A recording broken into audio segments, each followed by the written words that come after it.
இன்றைக்கு ஈரானுடைய அதிபர் மசூத் பெசக்ஷியன் காசா தொடர்பான ஒரு முக்கியமான அறிவிப்பை விடுத்திருக்கிறார். அது என்ன முக்கியமான அறிவிப்பு என்று சொன்னால், காசாவில் இருக்கக்கூடிய பாலஸ்தீன விடுதலை போராட்ட அமைப்பினர் என்ன முடிவை எடுத்தாலும் அந்த முடிவுக்கு நாங்கள் கட்டுப்படுவோம். அவங்க யுத்தம்னா அந்த யுத்தத்துக்கு நாங்கள் சப்போர்ட் பண்ணுவோம், சமாதானம்னா அந்த சமாதானத்துக்கு நாங்கள் சப்போர்ட் பண்ணுவோம். பாலஸ்தீன விடுதலை அமைப்பு என்ன சொல்லுதுன்னா, முதல்ல நீ வெளியே போ, அதுக்கப்புறம் தானே ஆயுதத்தை கொடுக்க முடியும். உன்னை நம்பி நாங்கள் எப்படி ஆயுதத்தை ஒப்படைக்கிறது? அதனால் நீ முதல்ல வெளியே போ, அதுக்கப்புறம் நாங்கள் எங்கள் ப்ரொசீஜர் படி வேலையை பண்ணுவோம் அப்படின்னு சொன்னாங்க. ஆனால் கடந்த செவ்வாய்க்கிழமை உத்தியோகபூர்வமாக இஸ்ரேலிய பிரதமர் பெஞ்சமின் நெதன்யாகும் காசாவிலிருந்து இஸ்ரேலிய படைகள் வெளியேறாது என்கிற அறிவிப்பை விடுத்திருக்கிறார்.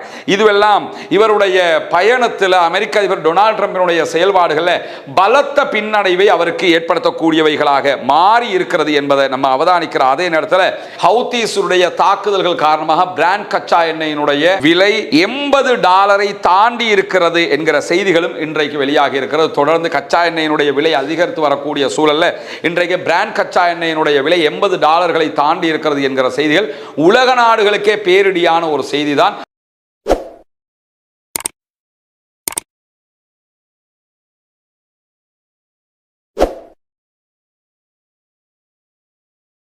அன்றுக்கினிய சகோதர சகோதரிகளே, நம் அனைவர் மீதும் ஏக இறைவனுடைய அமைதியும் கருணையும் உண்டாகட்டுமாக என்கிற உயரிய பிரார்த்தனைகளோடு பாலஸ்தீனத்தில் ஆரம்பித்த இஸ்ரேலிய ஆக்கிரமிப்பு இராணுவத்தினுடைய தாக்குதல்கள் படிப்படியாக ஒவ்வொரு பகுதியாக வியாபிக்கப்பட்டு கடைசியில் ஈரானோடு போய் முட்டி மோதி ஒரு முடிவில்லாத தொடர்கதையாக மாறி இருக்கிறது.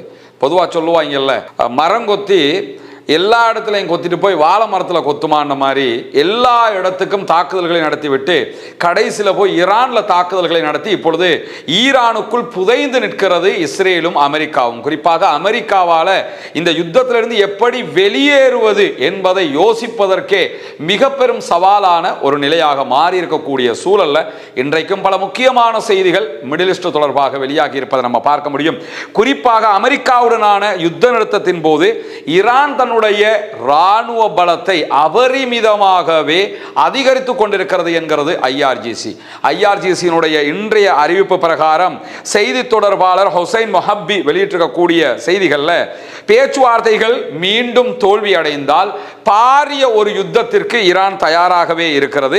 ஈரானுடைய ராணுவ அதிகாரிகளுடைய கருத்து பிரகாரம் சூழ்நிலைகளுக்கு ஏற்ப தங்களை தகவமைத்துக் கொள்ளுகிற திறனை ஈரான் கொண்டிருக்கிறது. அந்த அடிப்படையில் தற்போது நடைபெற்று வருகிற இந்த யுத்த நிறுத்த கால பகுதிகளுக்குள்ளாக மும்மடங்காக எங்களுடைய ராணுவ திறனை அதிகரித்திருக்கிறோம், குறிப்பாக ட்ரோன்கள் அதிகமாக உற்பத்தி செய்து கொண்டே இருக்கிறோம் என்கிற செய்திகளை வெளியிட்டிருக்கிறார்கள். எனவே ஈரான் எதற்கும் தயார் மனோநிலையில் செயல்பட்டு வருகிறது என்பதை அவதானிக்க முடிகிற அதே நேரத்தில் இன்றைக்கு இன்னும் ஒரு முக்கியமான செய்தி வெளியாகி இருக்கிறது. அது என்னன்னு கேட்டா, அமெரிக்கா தொடர்பாக வெளியாகி இருக்கக்கூடிய செய்திகள்ல அமெரிக்காவுக்கும் ஈரானுக்கும் இடையிலான யுத்தத்தில் அமெரிக்க இராணுவத்தினர் கொல்லப்பட்ட எண்ணிக்கைகளை அமெரிக்கா மறைக்கிறது.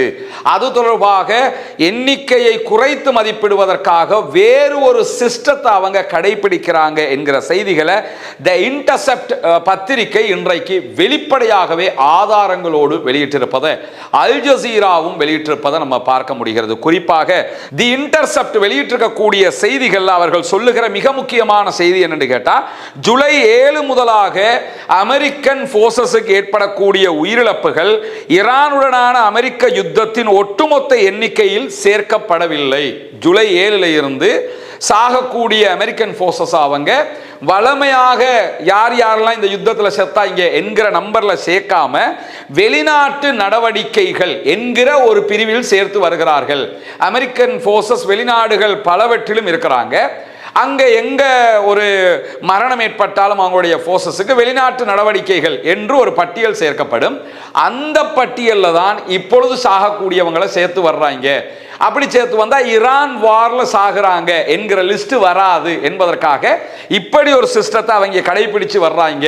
இந்த சீப்பு ஒழிச்சு வச்சா கல்யாணம் என்று சொல்லுவாங்கல்ல, அந்த மாதிரி ஒரு கதையாக அந்த லிஸ்ட்ல சேர்த்தா தான் செத்தவன் அடையாளம் கண்டுக்கிறவாங்கிறதுக்காக இந்த லிஸ்ட்ல சேர்க்கிறோன்ற மாதிரி அவங்க சேர்த்து ஒரு மடத்தனமான காரியத்தில் ஈடுபட்டு இருக்கிறார்கள் என்பதை இன்டர்செப்ட் வெளியிட்டிருக்கக்கூடிய செய்திகளில் பார்ப்பது மட்டுமல்லாமல், புதிதாக உருவாக்கப்பட்ட வெளிநாட்டு நடவடிக்கைகள் என்கிற அந்த கட்டமைப்புக்கு கீழாக ஜூலை 7 முதலாக கொல்லப்பட்ட அமெரிக்கன் போர்சஸினுடைய நம்பர் 273 என்று குறிப்பிடப்படுகிறது. அதே நேரத்தில் இதற்கு முன்பதாக இந்த ஈரானுடைய வார்ல செத்து போனவங்களுடைய எண்ணிக்கை அதிகாரப்பூர்வமாக மொத்தமாக 704 என்று வகைப்படுத்தப்பட்டிருக்கிறது.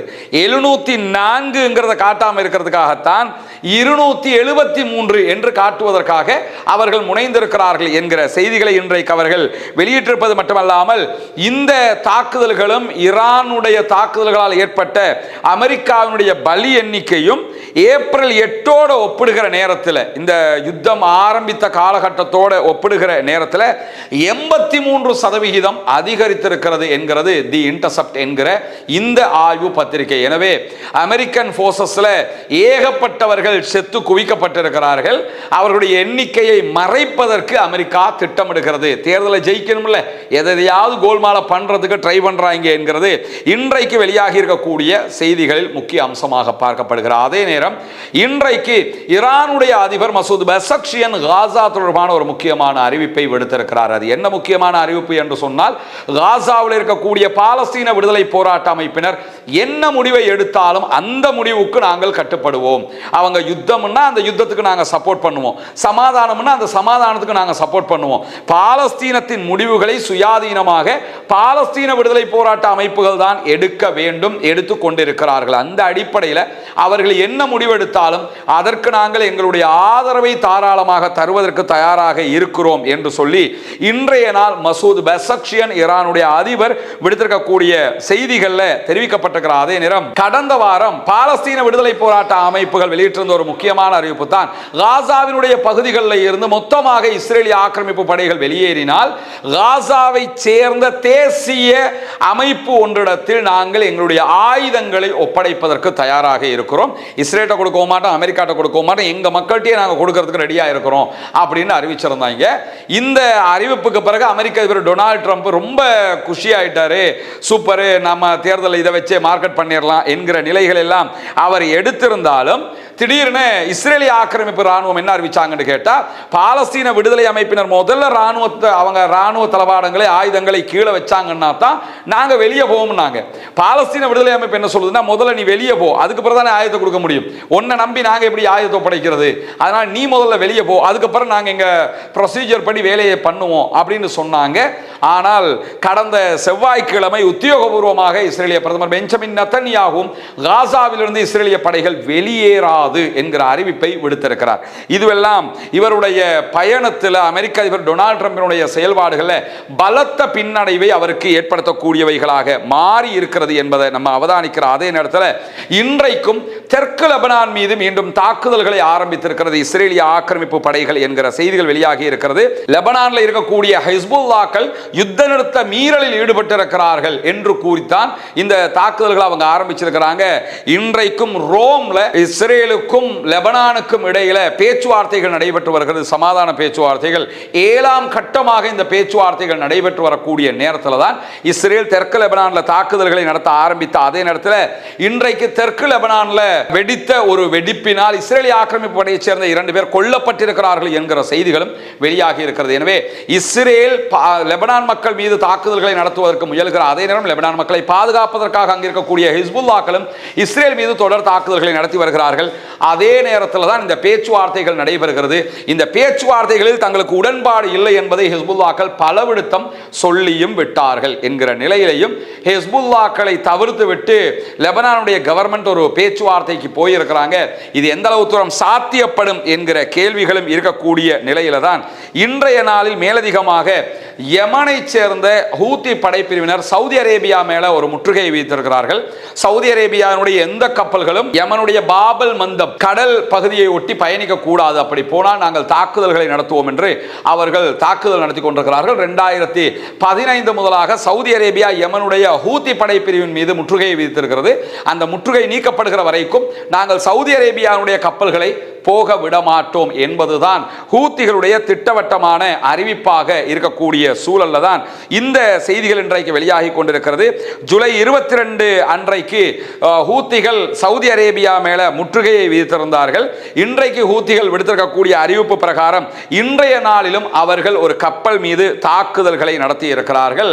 குறிப்பாக இந்த காலகட்டத்துக்குள்ளாக 8 கப்பல்கள் மேல சவுதி அரேபியாவுடைய கப்பல்கள் தாக்குதலுக்கு உள்ளாகி இருக்கிறது. பெரிய எண்ணெய் டேங்கர் கப்பல்கள். அதே நேரம் 29 கப்பல்களை ரிட்டர்ன் அனுப்பி இருக்கிறாங்க. அட்டாக் பண்ணாம திரும்பி போயிருங்க, திரும்பி போகலனா தான் அட்டாக் பண்ணுவோம்னு சொல்லி ரிட்டர்ன் அனுப்பி இருக்கிறோம் என்கிற செய்திகளையும் அவர்கள் வெளியிட்டிருப்பதை நம்ம பார்க்க முடியும். இந்த யமன்ல இருக்கக்கூடிய ஏடன் வளைகுடாவில் இருக்கிற பாபல் மந்தப் என்கிற பகுதிகளில் இருக்கிற துறைமுகம் யமன்ல இருக்கக்கூடிய ஹவுதீஸுக்கு ரொம்ப முக்கியமான துறைமுகம். யமனுக்குள்ள அவர்களுடைய ஆளுகை பகுதிகளுக்குள்ள வரக்கூடிய பொருட்களை 80-90% பொருட்கள் இந்த வழியாகத்தான் உள்ள வருது.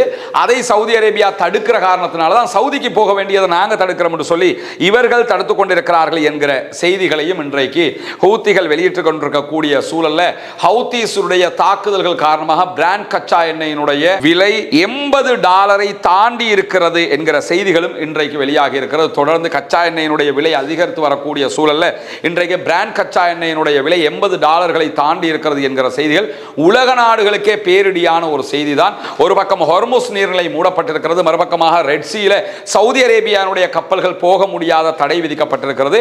இந்த ரெண்டுக்கும் இடையில உலக நாடுகள் தத்தளித்துக் கொண்டிருக்கக்கூடிய சூழல்ல அமெரிக்காவும் இஸ்ரேலும் செய்த முட்டாள்தனமான காரியங்கள் தான் இந்த ஒரு நடவடிக்கைக்கு அடிப்படையாக அமைந்திருக்கிறது என்பதையும் உலக நாடுகள் உணர்ந்து கொண்டிருக்கக்கூடிய சூழல்ல எங்கள் நாட்டு மக்களுக்கு நிம்மதி கிடைக்க வேண்டும், எங்கள் மீது தாக்குதல் நடத்துவது சர்வதேச விதிப்படியே தவறானது, எனவே அதை அமெரிக்கா நிறுத்தி இந்த பிராந்தியத்திலிருந்து வெளியேற வேண்டும், அரபு நாடுகளில் அமெரிக்கா வைத்திருக்கக்கூடிய படைத்தளங்களை அகற்ற வேண்டும், இல்லை என்றால் தொடர் தாக்குதல்களை நடத்துவோம் என்று ஈரானுடைய IRGC மிக தெளிவாக மீண்டும் மீண்டும் சொல்லி வருகிறார். அதே நேரம் யமனில் இருக்கக்கூடிய ஹவுதீஸும் சவுதி அரேபியாவுக்கு எச்சரிக்கைகளை விடுத்த வண்ணமே இருக்கிறார்கள். இன்றைக்கு வெளியாக இருக்கக்கூடிய மிக முக்கியமான செய்திகளுடைய தொகுப்பை தான் உங்களோடு பகிர்ந்து கொண்டிருக்கிறோம். தொடர்ந்து இணைந்திருங்கள். ரஸ்மின் மேசி நியூஸ் மற்றும் ரஸ்மின் டாக்ஸ் ஆகிய 2 சேனல்களோடு வரக்கூடிய செய்திகளை உடனுக்குடன் உங்களோடு பகிர்ந்து கொள்வதற்கு தயாராக இருக்கிறோம் என்கிற செய்திகளோடு ஆக்கிரமிப்புகள் ஓய வேண்டும், ஆக்கிரமிப்பாளர்களும் ஓய வேண்டும் என்கிற உயரிய பிரார்த்தனைகளோடு ஆக்கிரமிப்பாளர்களுக்கு எதிராக தொடர்ந்தும் ஜனநாயக ரீதியாக குரல் எழுப்புவோமாக. வாஹர் தஅவானா அல்ஹம்துலில்லாஹி ரப்பில் ஆலமீன்.